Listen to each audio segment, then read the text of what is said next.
मुझे तो इस केस की झंझट में पड़ना ही नहीं। हम तो गुजराती लोग हैं, धंधे वाले। भगवान हो या ना हो, इससे मुझे कोई फर्क नहीं पड़ता। ये तो इंश्योरेंस वालों ने कहा कि भगवान ने तुम्हारी दुकान गिराई है या भगवान की वजह से मेरी दुकान गिरी, तो मैंने कहा ठीक है, भगवान मुझे उसके पैसे दे दे, केस खत्म। लेकिन भगवान तुम्हारी दुकान क्यों गिराएंगे? मूर्ख कहीं का। स्वामी जी प्लीज, जो कुछ भी कहना है विटनेस बॉक्स में आकर कहें।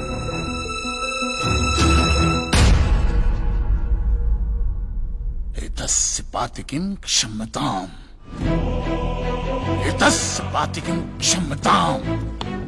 ईश्वर इसके पापों को क्षमा करे। भगवान तुम्हारी दुकान क्यों गिराएंगे? मैं भी तो वही कह रहा हूं, भगवान मेरी दुकान क्यों गिराएंगे? उनको तो बहुत और भी इंपॉर्टेंट काम होते होंगे। तो आप ये इंश्योरेंस वालों से कह के मेरे पैसे दिला दीजिए, बात खत्म हो जाती है। इंश्योरेंस कंपनी भी आपके पैसे क्यों दे? इंश्योरेंस के टर्म्स एंड कंडीशंस पर आपकी साइन है। Exhibit number 1 sir. बस तो मिलोट, फिर मुझे भगवान को ही पकड़ना पड़ेगा। तो फिर बुलाइए वो राम जी, शिव जी, गणपति, जिससे भी आपकी पट्टी हो। कीजिए हड़गुम्बा तांडव बिंडो करके उधर। मोक्ष की प्राप्ति होती है तभी भगवान मिलते हैं। तेरे जैसे तुच्छ मनुष्य के लिए भगवान धरती पर नहीं आएंगे। होंगे तो आएंगे ना महाराज। अरे क्या इतना लाखों का टर्नओवर है आपको, और थोड़ा ही सेटलमेंट करना, कर दीजिए। मैं तो कैश डिस्काउंट भी दूंगा। सच। I object my lord. भगवान की सेवा कार्य को धंधा कह रहे मिस्टर कांत जी, बिजनेस? हाँ, ये बिजनेस ही है मिलोड, बिल्कुल बिजनेस है ये। किसी भी धर्म स्थल पे जाइए तो सबसे पहले पार्किंग का पैसा दो, फिर वो छोटी लाइन, स्पेशल लाइन में खड़े रहने का पैसा, फिर फूल, चद्दर, कैंडल खरीदने का पैसा, और दान पेटी बिल्कुल मूर्ति के सामने ही रखते, जैसे सर झुका पैसा डालना पड़ता है। और ये लोग तो भगवान के प्रसाद के लड्डू का भी पैसा लेते हैं मिलोड। जिस तरह म्यूजियम में मोम का पुतला दिखाकर पैसे लिए जाते, बस मंदिर में पत्थर का पुतला दिखाकर पैसे ले लेते। और पुजारियों की तो सैलरी भी होती है, इनकी छोटी है, उनकी बड़ी है। और आपको तो इनकम टैक्स में भी बेनिफिट है कि नहीं है? तो फिर इसमें सेवा कहां से है? और मिलोड, ये तो ऐसा धंधा है जिसमें कभी भी रिसेशन नहीं आता। नहीं, उल्टा रिसेशन में तो इन लोगों का धंधा डबल हो जाता है। हे भगवान, भाई भगवान, हो भगवान। रिलैक्स। चलो मान लीजिए कि ये लोग धंधा करते हैं, फिर भी आपको पैसा क्यों दे? इंश्योरेंस में आप प्रीमियम भरते, इसलिए आप इंश्योरेंस से पैसे मांग सकते हैं, लेकिन मंदिर वाले आपको पैसा क्यों दे? क्योंकि मैंने इनके मंदिरों में भी प्रीमियम भरे हैं महाशय। What nonsense. ये मुझे विश्वास था, आप मेरी बात का विश्वास नहीं करेंगे, इसलिए मिलोड में सारे प्रूफ साथ लेकर ही आया। ये सब रिसीट मिलोड उस प्रीमियम की है जो मैं पिछले 18 सालों से भरते आ रहा हूं, मेरी वाइफ के कहने की वजह से। ये देखिए, पहला प्रीमियम मैंने भरा था 1501 रुपये का। साउथ में बहुत बड़ा मंदिर है, उसमें मैंने पैसे भरे थे। देखिए, फिर ये देखिए, हर साल 1000 रुपए भर रहा हूं आपके गणपति के स्टॉल में। देखिए, उसे स्टॉल नहीं मंडप कहते हैं। मिलोड, वो मेरी सासू मां बीमार रहती थी, तो मंदिर वालों ने कहा कि 11,000 रुपया दो, पूजा कराओ, फिर देखो। तो पूजा कराई और सासू मां टपक गई। चलो वो तो अच्छा हो, लेकिन 11,000 भी गए, और एक भी रुपया रिफंड का नहीं दिया उन्होंने मुझे। फिर ये देखिए, ये मस्जिद का चंदा, दरगाह की चद्दर, चर्च की कैंडल, फकीर की झोली, बाबा की अगरबत्ती, माँ की चुंदड़ी, टोटल में 10-10.5 लाख रुपया इन सारी दुकानों में भर चुका हूं। बस बस, क्या दुकान लगा रखा है? इसे मंदिर कहते हैं, मंदिर। और मंदिर में लोग अपने परिवार की शांति और समृद्धि के लिए अपनी इच्छा से पैसा देते हैं। तो मैंने भी मेरे परिवार की शांति और समृद्धि के लिए ही पैसे भरे थे महाराज, कोई गन्ना चूसने के लिए इन्वेस्ट नहीं किए थे। लेकिन आपके भगवान ने मेरी शांति उखाड़ के फेंक दी, क्योंकि भूकंप तो मिलोट सिर्फ भगवान ही ला सकते, इंसान के बस की तो बात है ही नहीं। तो मुझे बताइए, मेरा हक नहीं बनता भगवान से पैसे वसूलने का? मिस्टर कांत जी, आपका झगड़ा भगवान से है ना, तो डायरेक्ट भगवान से पैसे मांग लीजिए ना, मंदिरों के पास क्यों मांग रहे हैं? वकील साहब, आपके घर में बिजली या इलेक्ट्रिसिटी कौन सी कंपनी की आती है? रिलायंस की ना। तो घर में जब कभी भी बिजली का प्रॉब्लम होता है तो आप रिलायंस की ऑफिस में ही फोन करेंगे ना, सीधे अनिल अंबानी को तो नहीं बुलाएंगे ना। अनिल भाई आओ लाइट गई, अनिल भाई आओ लाइट गई। साइलेंस। आप कहना क्या चाहते हैं? What do mean? ये जो साधु यहाँ है, ये जो पंडित जी यहाँ है, ये क्या भगवान के ऑफिसर्स है? नहीं नहीं, ये लोग ऑफिसर्स नहीं है भाई। ऑफिसर तो पढ़े लिखे लोग होते हैं। ये लोग तो देखो देखो मुंह देखो, सेल्समैन है मिलोड, सेल्समैन। ये भगवान के कलेक्शन एजेंट है, क्योंकि इन्होंने भगवान की फ्रेंचाइजी ली। न्यायाधीश महोदय, ये मनुष्य नास्तिक है। जो ये कह रहा है उसका ज्ञान स्वयं से नहीं है, परंतु हम तो साधु हैं, इसे क्षमा कर देते हैं। लेकिन इस अधम पाप के लिए दुनिया इसे कभी माफ नहीं करेगी। तेरा घर से निकलना कठिन हो जाएगा अगर भगवान के विरुद्ध कुछ भी कहा तूने। मैया मोरी, ये आपको मेरी चिंता हो रही है कि मिलोड के सामने मुझे चेतावनी दे रही हैं? हमें जीव मात्र की चिंता है। तो फटाफट पैसे निकाले, बात खत्म कीजिए फिर। My Lord, this is enough. ये डोनेशन रिसीट्स है, जनरल सबमिशन। भगवान और मेरे क्लाइंट के बीच कोई एजेंसी एग्रीमेंट नहीं है। कान जी बेतु की बात कर रहे हैं। इतनी छोटी सी बात के लिए भगवान पर केस नहीं हो सकता। छोटी बात मिलोड, ये छोटी बात नहीं है। वो दुकान मेरा सब कुछ है, मेरी रोजी रोटी, मेरे बीवी बच्चों का सहारा वो दुकान है। और एक एक रुपया जोड़ के दिन रात की मेहनत के बाद मैंने वो दुकान बनाई थी। आज वहां पे सिर्फ जमीन का टुकड़ा रह गया है, वो भी कोई लेने को तैयार नहीं है। ये मंदिर वाले कहते हैं श्रद्धा से दान दो, आपका कभी बुरा नहीं होगा। और ये इंश्योरेंस वाले कहते हैं टाइम पे प्रीमियम दो, बुरा हुआ तो हम है ना। तो मैंने तो दान भी दिया है मिलोड, और प्रीमियम भी भरे, और आज दोनों के दोनों ने हाथ ऊपर कर लिए। मैं एक मामूली आदमी, मिडिल क्लास में, मेरा परिवार, मेरे बीवी बच्चे रास्ते पे आ जाएंगे। नहीं मिलोड, आपको मेरी बात इस अदालत में रखने का मुझे मौका देना ही चाहिए, और भारत का संविधान भी मुझे मेरी बात इस अदालत में रखने का हक देता है। Please milord.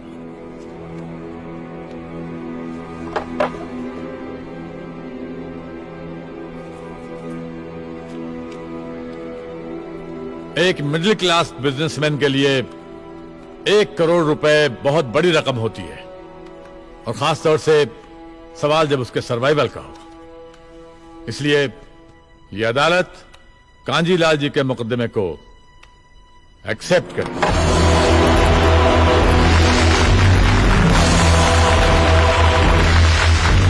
साइलेंस। और सारे एविडेंस और आर्गुमेंट्स को अच्छी तरह एग्जामिन करने के बाद यह फैसला देगी कि मिस्टर कांजीलाल को इनके पैसे मिलेंगे या नहीं। अगर मिलेंगे तो कौन देगा, इंश्योरेंस कंपनी या फिर मंदिर? Court is adjourned for the day.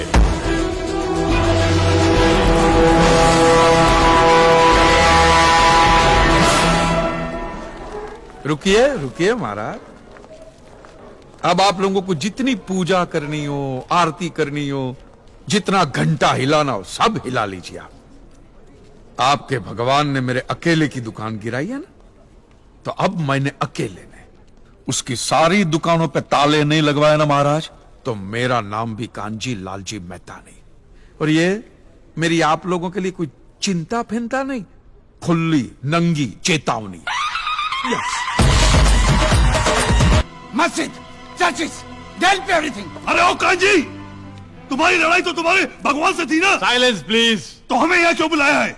मौलवी साहब, किस धर्म के भगवान की परमिशन की वजह से ये भूकंप आया था, या वो सुनामी आई थी, या कौन सी कुदरती आफत आई थी, वो मैं कैसे बता सकता हूं? ये तो आप लोगों का डिपार्टमेंट है ना। जब साहब ये लोग एवरी डे ऊपर वाले के टच में रहते, सुबह शाम बात होती ही रहती है, तो आपस में तय करके बता दीजिए वो किस धर्म का ऊपर वाला था जिसने काम किया। हमारा ईश्वर हमारे धर्म के मनुष्य का अहित क्यों करेगा? God will never do such a thing. Silence, please. He loves his children. तो क्या हमारा अल्लाह नफरत करता है उसके बंदों से? रिलैक्स। अपनी जगह पर बैठ जाइए। इतने सारे केसेस को स्टडी करने के लिए इस कोर्ट को कुछ और वक्त चाहिए। इस मुकदमे से ताल्लुक रखने वाला कोई भी शख्स देश से बाहर नहीं जा सकेगा। क्या? The court is adjourned.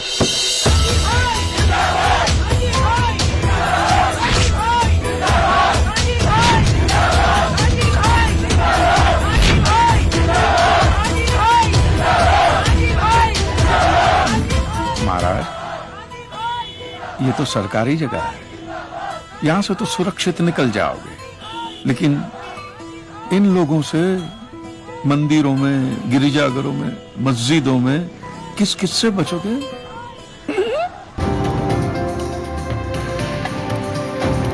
High court ने 455 केसेस तो एक्सेप्ट कर लिए हैं। अब देखना ये है कि कांजी लालजी मेहता हाईकोर्ट में क्या दलीलें पेश करेंगे। सिद्धेश्वर महाराज, आपकी ये मंदिर वाली जो जगह है वो कितने एकड़ में फैली हुई है? 22 एकड़ में, 22। जिसमें 322 छोटे छोटे मंदिर हैं भगवान के। ओहो, माने भगवान का पूरा शॉपिंग मॉल ही सजा के रखा है। साइलेंस। और इन सारे मंदिरों में भगवान की सेवा के लिए 142 पुजारी हैं, समझा? आपके मंदिर के बाहर भिखारी कितने बैठते हो पता है आपको? क्या? भिखारी भिखारी अंदर की 320 मूर्तियां, 142 पुजारी पुजारी याद है आपको, लेकिन आप ही के मंदिर के बाहर बरसों से कितने भिखारी बैठते हो याद है आपको? मिलॉर्ड, इनके मंदिर के बाहर जो भिखारी बैठते हो उसमें किसी को भी मंदिर के अंदर एंट्री नहीं। अब धूप हो, बारिश हो, बाहर सड़ते रहने का, अंदर पैर नहीं रखने का। ना मत कहना, ना मत कहना। ये आप ही के मंदिर के पुजारी ने मुझे बताया था। उसने तो मुझे ये भी बताया था महाराज कि कांजी भाई, ये केस अगर आपको जीतना है ना भैया, तो हर सोमवार को आइए। तो मैंने पूछा मिलोड कि मैं कहाँ हूं? तो कहते हैं शिव जी के मंदिर में आइए और 1 लोटा दूध चढ़ाइए, फिर देखिए। मैंने बोला ठीक है, ये भी करके देख लेते। तो मिलोड में पहुंच गया मंडे को दूध का लोटा लेकर। ये लंबी लाइन लगी हुई, सबके सब हाथ में लोटा पकड़ के खड़े हुए थे ऐसे। मैंने सोचा अंदर जरूर कोई दूध पीने वाला होगा, वरना ये सब जब गधे थोड़ी है जो ऐसा लोटा पकड़ के लाइन में खड़े। मेरा नंबर है, मैं अंदर गया, अंदर कोई नहीं था दूध पीने वाला, कोई नहीं। बीच में वो काला पत्थर पड़ा हुआ था, उसे शिवलिंग कहते हैं, मूर्ख। हाँ शिवलिंग, शिवलिंग पड़ा हुआ था। और वो पत्थर मिलो, वो पत्थर दूध था। और वो पत्थर के बिल्कुल बगल में से छोटी सी पतली सी नाली में से वो सारा दूध बाहर की ओर जा रहा। मैंने बोला कि यस, बाहर तो कोई खड़ा ही खड़ा होगा दूध पीने वाला। देखा बाहर भी कोई नहीं था। वो सारा दूध मिलो उस नाली से निकलकर बाहर गटर में जा रहा। Total waste. और वो गटर को लग के एक भिखारी खड़ा हुआ था, बेचारा 4-5 दिन का भूखा होगा महाराज, भूख के मारे वो कांप रहा था। उसको शायद ये दूध ही पीना था, लेकिन गटर में से कैसे? तो उस भिखारी को मैंने मेरा दूध का लोटा दे दिया। और दूध पीकर उसने मुझसे क्या कहा पता है? भगवान तेरा भला करे।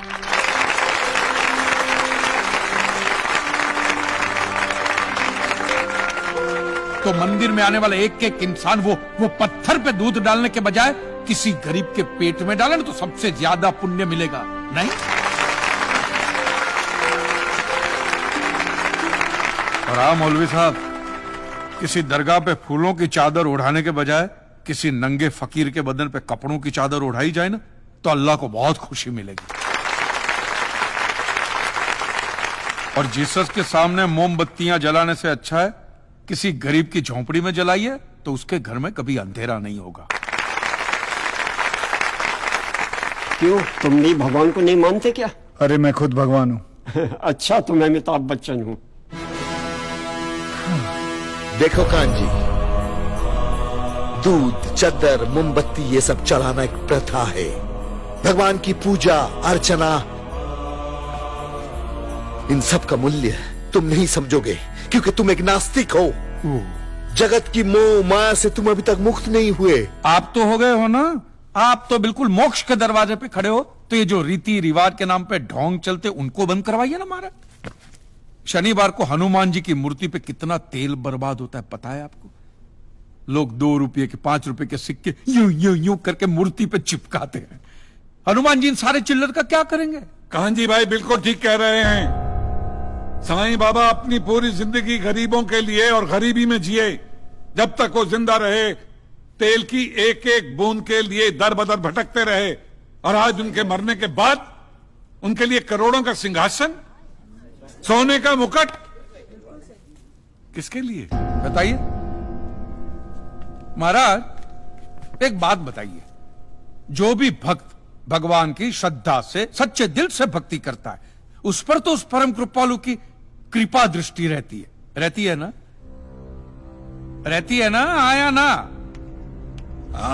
तो चलिए महाराज, मुझे यह बताइए कि अमरनाथ और वैष्णो देवी की यात्रा पे जाती हुई बस नीचे खाई में क्यों गिर जाती है? वो तो भगवान की भक्ति के लिए जा रहे थे, श्रद्धा से भजन गाते गाते जा रहे थे, तो भगवान ने डायरेक्टली उनको ऊपर बुला लिया। और आप मुझे एक गाड़ी ऐसी बताइए जिसका एक्सीडेंट हुआ हो और जिसके अंदर भगवान की मूर्ति या फोटोग्राफ ना हो। बताइए बताइए। आई object my Lord. From day one ये आदमी बातों को यूं यूं गोल गोल घुमा रहा है। मिस्टर कांजी, ये कोई डिबेट नहीं है अच्छे बुरे की, ये कोर्ट है और यहां प्रूफ चलता है, और हमारे पास प्रूफ है, इंश्योरेंस पेपर्स पर आपके सिग्नेचर्स। इसलिए लीगली आपको कोई हक नहीं बनता इंश्योरेंस कंपनी से पैसे मांगने और जहां तक हमारा प्रश्न है, बीमा कंपनी के नियमों को हम नहीं मानते। अगर उन्होंने लिख दिया कि भूकंप जज साहब ने करवाया है, तो क्या जज साहब पैसे देंगे? इसी तरह पॉलिसी में भगवान का नाम लिख देने से भगवान पैसे देने के लिए प्रतिबद्ध नहीं होते। अगर आप चाहते कि भगवान आपके पैसे लौटा दे, तो यह प्रूफ करो कि यह भूकंप भगवान ने किया है। किया ही है ना? इन राइटिंग है, कहीं लिखा हुआ तुम्हारे पास है? Any proof? मिलॉर्ड, ये mister kanji, court of law में सिर्फ दलीलों पर फैसले नहीं होते। आपकी दलीलें, आपके आर्गुमेंट्स आम जनता के लिए कितने भी वैलिड क्यों ना हो, लेकिन अगर आप उन्हें साबित नहीं कर सकते हैं तो उनका कोई मतलब नहीं। आपके पास कोई सबूत है? No milord. In that case यह अदालत आपको 1 महीने का आखिरी मौका देती है। अगली डेट पर अगर आप सबूत नहीं पेश कर सके तो I am afraid you will have to rest your case and all others. Court is adjourned for the day. Relax. अगली बार इस कोर्ट में नजर आए ना, तो मानानी का ऐसा केस ठोकूंगा, पहने हुए कपड़े भी उतर जाएंगे। रिलैक्स।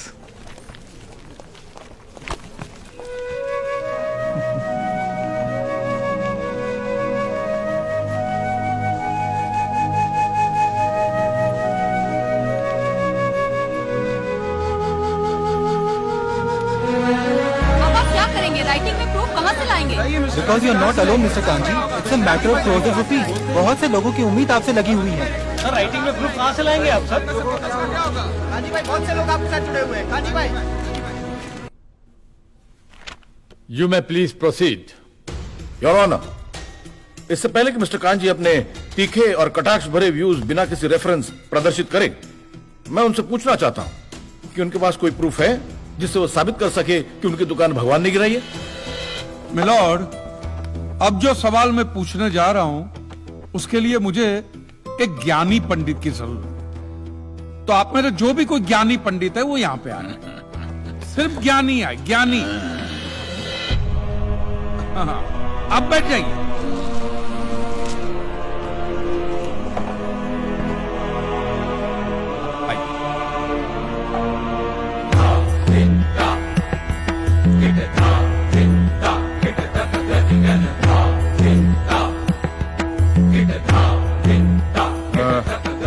महाराज, आप जो पंडित लोग आपके प्रवचन में जो शास्त्रों की बातें करते हैं, तो शास्त्रों में जो भी लिखा होता है वो सब सही होता है?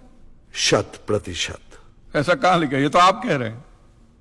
गीता में लिखा है। अच्छा, क्या लिखा है गीता में? गीता के 4थे अध्याय का 40वां श्लोक। अज्ञस्य अश्रद्धानस्य संशयात्मा विनश्यति, नायम लोकस्ति न परा न सुखम संशयात्मना। मतलब क्या? इसका अर्थ है, जो अज्ञानी श्रद्धा विहीन मनुष्य शास्त्र पर संदेह या शक करता है, उसका विनाश निश्चित है। उसे भूलोक या परलोक कहीं भी शांति नहीं मिलती। समझा? ये बहुत इंटरेस्टिंग आइटम है। महाराज, आपको ये गीता में या शास्त्रों में कुछ भी समझ में आता है? कि जो भी लीलाधर महाराज बोल रहे उसमें बस ऐसे समझा समझा करके हाथ हिला रहे हैं। मिलोड, वो स्कूल में छोटे छोटे बच्चे होते, उनको प्रेयर कभी पूरी याद नहीं रहती, तो बेचारे आंख बंद करके ऐसे करके होंठ हिलाते, वो होंठ हिलाते, ये हाथ हिलाते। एक कांजी, तूने एक सिद्ध साधु का अपमान किया है, तो तुझे नरक में भी जगह नहीं मिलेगी। कहां से मिलेगी महाराज? आप लोगों ने पहले से ही वहां कुल्ले टिका के रखे हैं।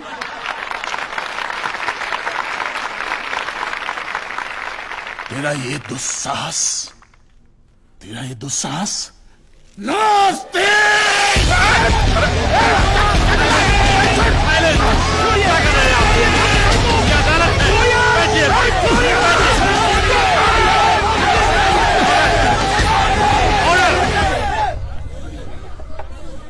बैठ जाइए।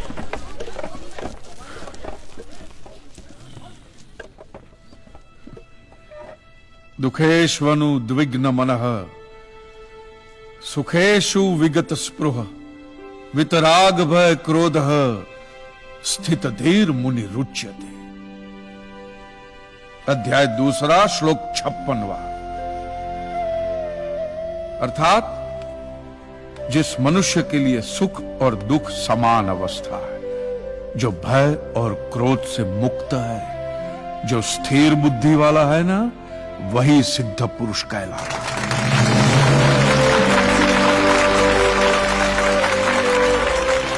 ये मुझे गीता सिखाएंगे?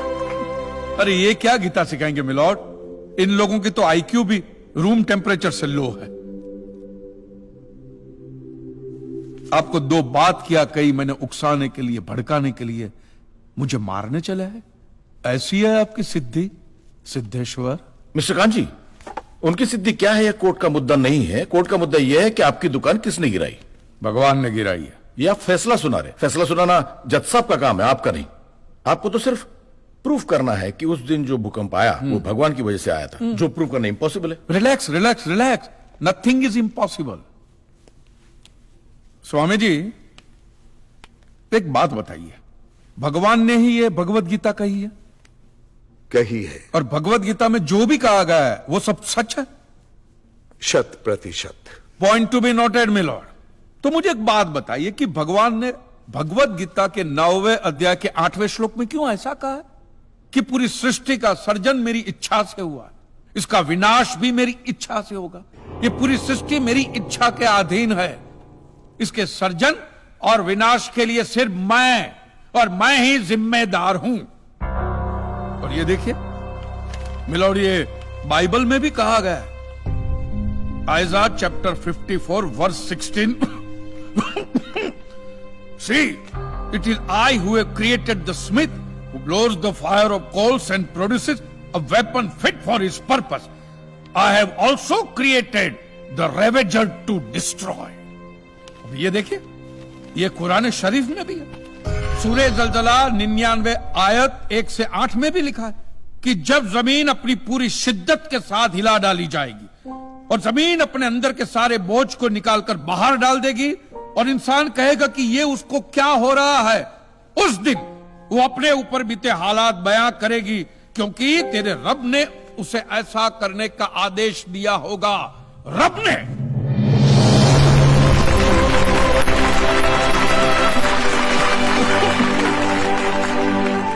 इन सारी बातों का मतलब एक ही होता है मिलॉर्ड, कि ये भगवान द्वारा किए हुए भूकंप से ही मेरी दुकान गिरी है। मतलब it is an act of God. ये सब ऊपर वाले की करनी है, और मेरे साथ साथ जिन लोगों का नुकसान ऊपर वाले की वजह से हुआ है, उन सब के पैसे भी ऊपर वाला ही देगा।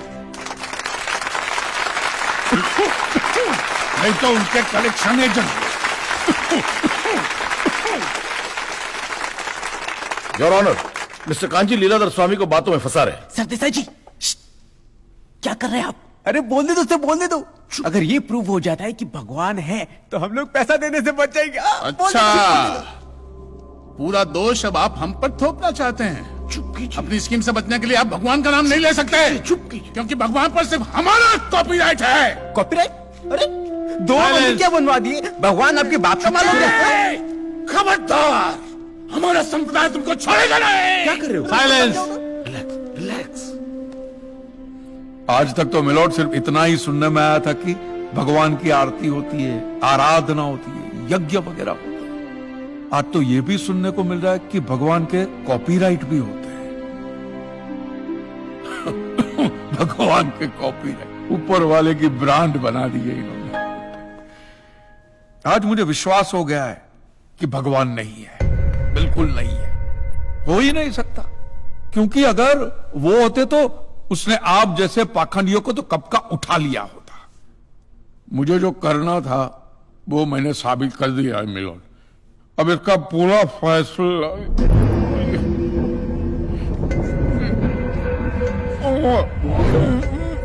मिस्टर कांजी, आप ठीक तो है ना? मिस्टर कांजी, आप ठीक है ना? मिस्टर कांजी,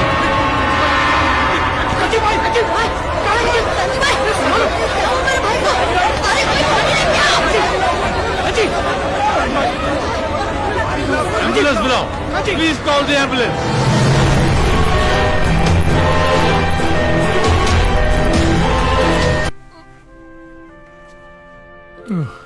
दिल से गालियां दी है ना भगवान को,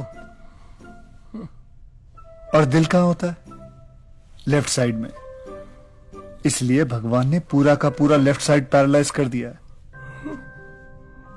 ऐसा मैं नहीं कह रहा हूं, बाहर जितने भी मीडिया वाले हैं ना, अफवाह फैलाई जा रहे हैं इस बात की। चाहो तो मैं तुम्हें ठीक कर सकता हूं। तुम डॉक्टर भी होगे? मैं ऑल इन वन हूं। कहो तो एक चमत्कार दिखाऊं? हवा में बाइक उड़ाने को चमत्कार नहीं। अच्छा चलो भाई।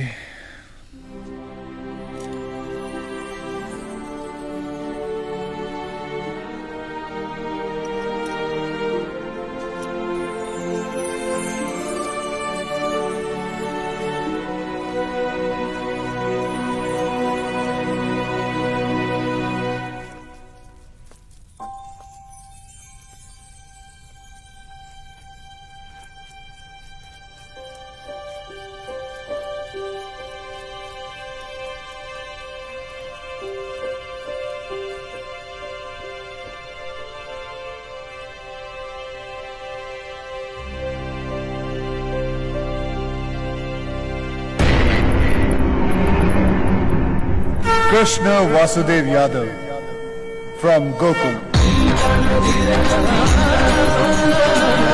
अब तो विश्वास हो गया।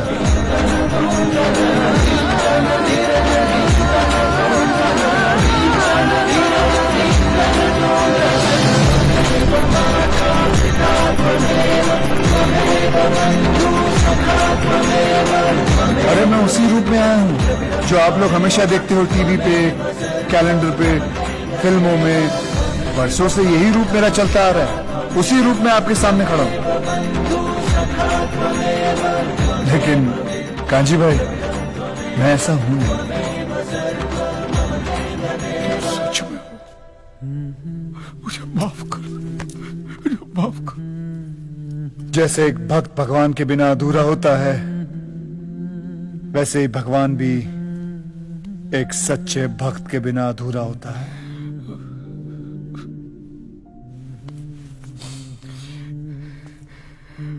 ये चमत्कार पहले क्यों नहीं दिखा? यही तो प्रॉब्लम है दोस्त। मैं कृष्ण हूं इसलिए चमत्कार करता हूं, चमत्कार करता हूं इसलिए कृष्ण नहीं हूं। मतलब तुम हो, भगवान है, और भगवान मेरा बाप नहीं, मेरा दोस्त है। दोस्त तो मैं सभी का हूं, लेकिन कोई समझता नहीं मुझे अपना दोस्त। लोगों ने बड़ा आदमी बना दिया है, भटकते रहे अकेला, और क्या। हाँ, लेकिन मैं वैसा आदमी नहीं हूं जैसा लोग समझते हैं मुझे। मुझ में भी कॉमन सेंस है। मुझे लोगों के फूल, प्रसाद या चढ़ावे, कैंडल, चादर, इन सब से दिलचस्पी नहीं है। मैं तो चाहता हूं कि ये सब चीजें वो लोग गरीबों में बांटते हैं। मुझे अगर लगाव है तो उनकी श्रद्धा से, उनके प्यार से, उनकी आस्था से। एक मिनट भाई, आस्था से? तो मैं तो तुझ में मानता ही नहीं, एक नंबर का नास्तिक। तो मेरे ही सामने क्यों आया? कांजी भाई बैठो।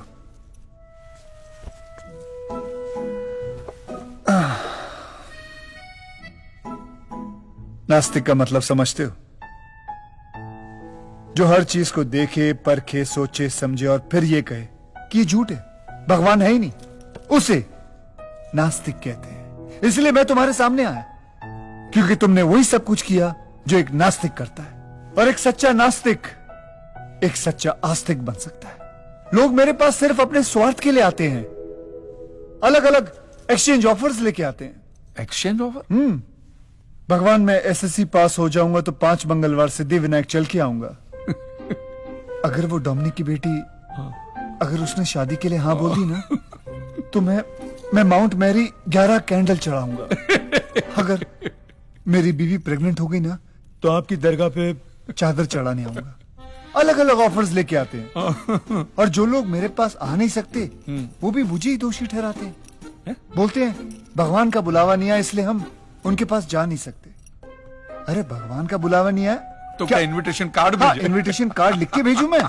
मेरे पास और कोई काम धंधा है कि नहीं?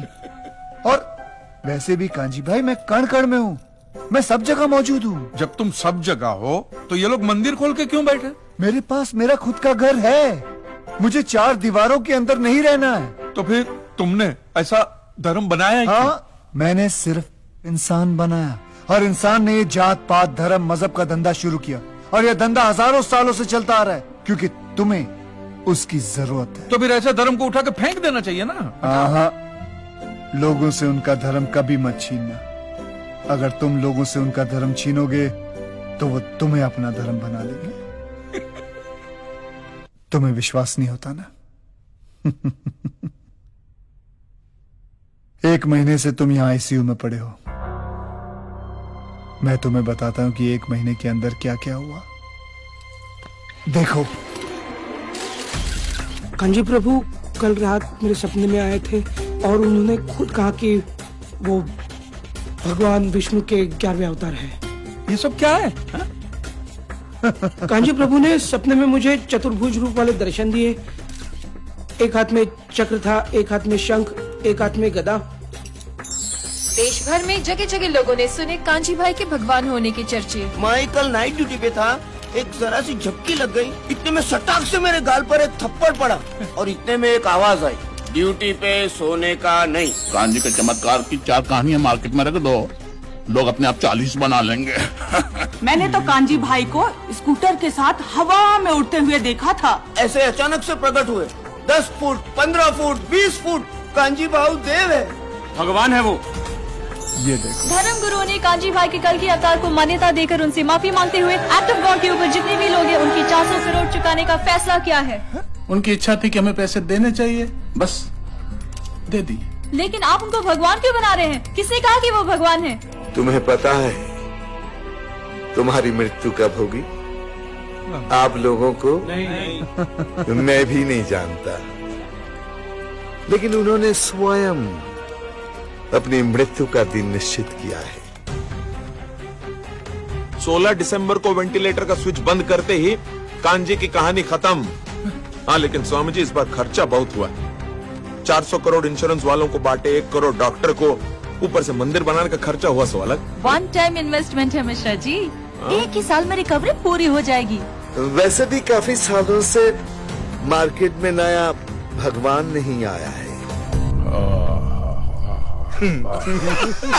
जय कांजी वाला प्रभु, जय कांजी वाला, जय कांजी वाला। शुगर बढ़ी है, सांस चढ़ी है, स्वाइन फ्लू दूर करो, ओ लाला स्वाइन। मैं जा रहा हूँ। रे महादेव महाराज, तनिक ठहरिए तो, ऐसे फुर्र से कहाँ चल दिए हैं? गुस्सा थूक दो, थूक। क्या है, कांजी भाई के बगल वाला पलंग खाली पड़ा है, कहो तो लगवा दे। उनके जन्मदिन के दिन ही वो अपना देह त्याग करेंगे। है? जहाँ पे उनकी दुकान है उसी जगह पे उनकी समाधि बनेगी। खत्म नहीं हुआ, अब ये देखो। कांजी भाई की समाधि ले जाने की सारी तैयारियां हो चुकी हैं। तुमने उन लोगों का धंधा छीना, उन लोगों ने तुम्हें ही अपना धंधा बना दिया। कांजी भाई, तुम्हारे मंदिर से एक साल में 450 करोड़ के बिजनेस का एस्टिमेट प्लान है इन लोगों का। तुम तो भगवान हो यार, तुमको रोकना चाहिए ना उनको। दोस्त, महाभारत का युद्ध एक ही सेकंड में खत्म कर देता अगर मैं हथियार उठा लेता, पर वो मेरा काम नहीं है। मेरा काम है लोगों को सही और गलत की समझ देना। ये मंदिर तुम्हारा है, युद्ध तुम्हारा है, तुम तय करो तुम्हें क्या करना चाहिए। लड़ना है लड़ो, नहीं तो चुपचाप जाके सो जाओ।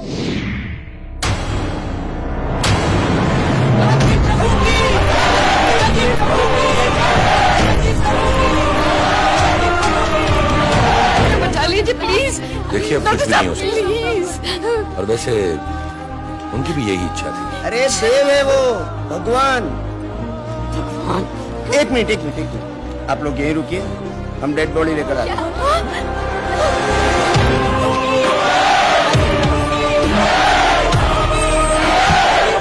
के मुताबिक कांची प्रभु के सामने रखी हुई दान पेटी में दान डालिए और मन वांछित फल पाइए। कांची प्रभु के वीआईपी दर्शन की लाइन का रेट है 101 रुपया। आइए महादेव जी, स्वामी जी, आज से अपने महादेवेश्वर। विधि का विधान देखो, जहाँ कांजी का अध्याय शुरू हुआ था आज वहीं खत्म होने जा रहा है।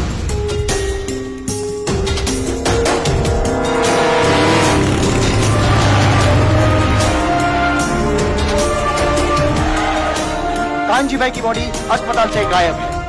अस्पताल प्रशासन के पास इसका कोई जवाब नहीं है। शुद्ध घी के प्रसाद के लड्डू सिर्फ 25 रुपया। कांजी कहीं अदृश्य हो गया।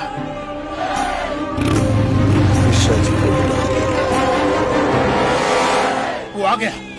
अरे तो बैटमैन का मूर्ख, पता लगाओ।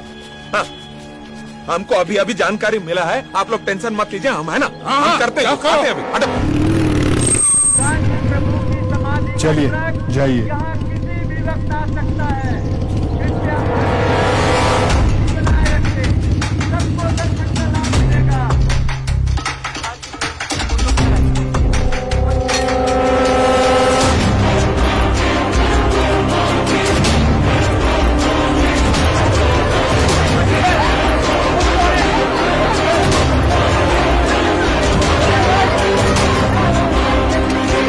अबे रुक, गधा है तू। हम बोल दिया और तुम बाकी चल दी कांजी को ढूंढने। बाप लगता तुम्हारा। चल यहाँ से निकल लेते हैं, वरना पब्लिक अपना समाधि बना देगा। चलो चलो यहाँ से।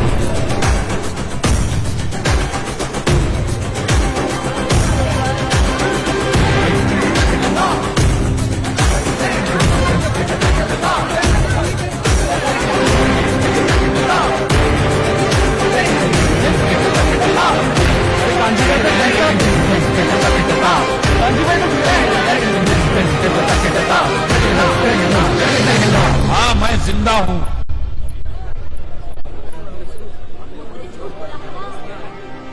क्या देख रहे हैं आप मुझे? मैं वही कांजी हूं जिसे जीते जी आप लोगों ने भगवान बना दिया है।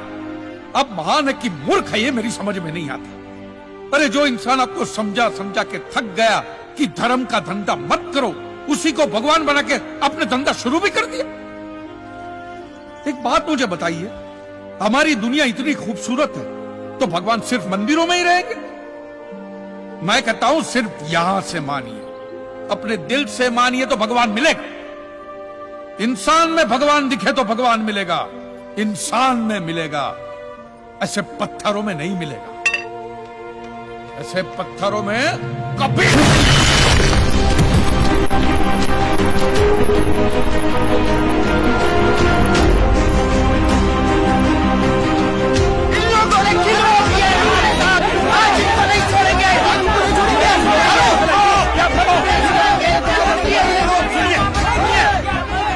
ऐसे दो को मारोगे तो 200 और पड़े हैं। टीवी चैनल पर नहीं देखते रोज आप? इन लोगों की असली सजा यही है कि इनको यहां से बाइज्जत जाने दीजिए। अपनी महंगी महंगी गाड़ियों में बैठकर आश्रम में जाने दीजिए और आज के बाद उनके आश्रम पे या उनके दर दरवाजे पे कोई भी कदम नहीं रखेगा, समझ गए? वो होगी इनकी असली सजा। जाइए महाराज।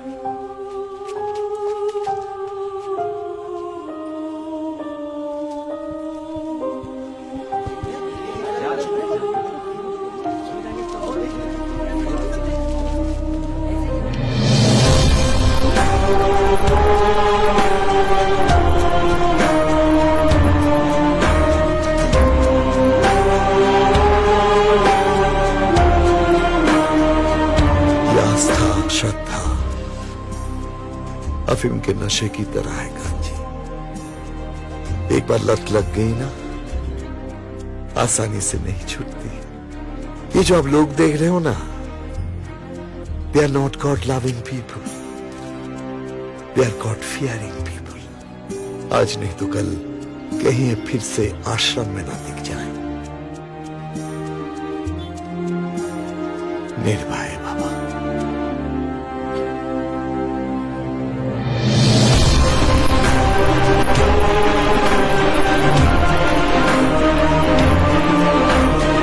स्वामी जी उनके साथ नहीं जाएंगे? चला जा, तोड़ अभी। और से प्रतिज्ञा लो कि कोई भी आदमी किसी भी धर्म स्थल की दान पेटी में एक भी पैसा नहीं देगा।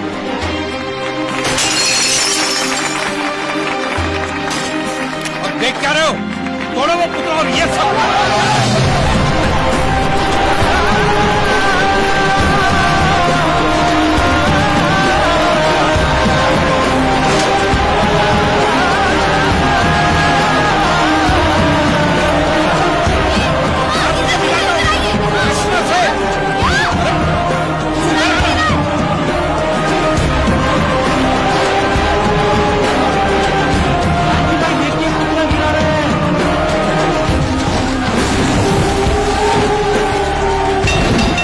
चाहता था वो हो गया।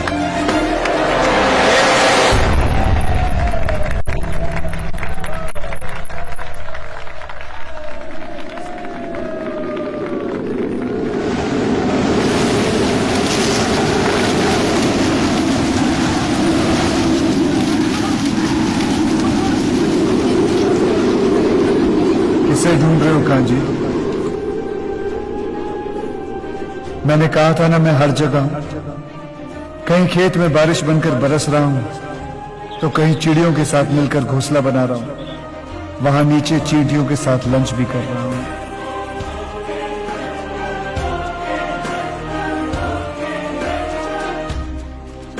आप ठीक हो?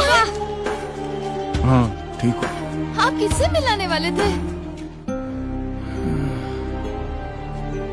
किसी से नहीं, किसी से नहीं। क्या कर रहा है कांची? इसे तावीज बना के गले में मत पहनना। बड़ी मुश्किल से तूने लोगों को समझाया है कि ये सब गलत है।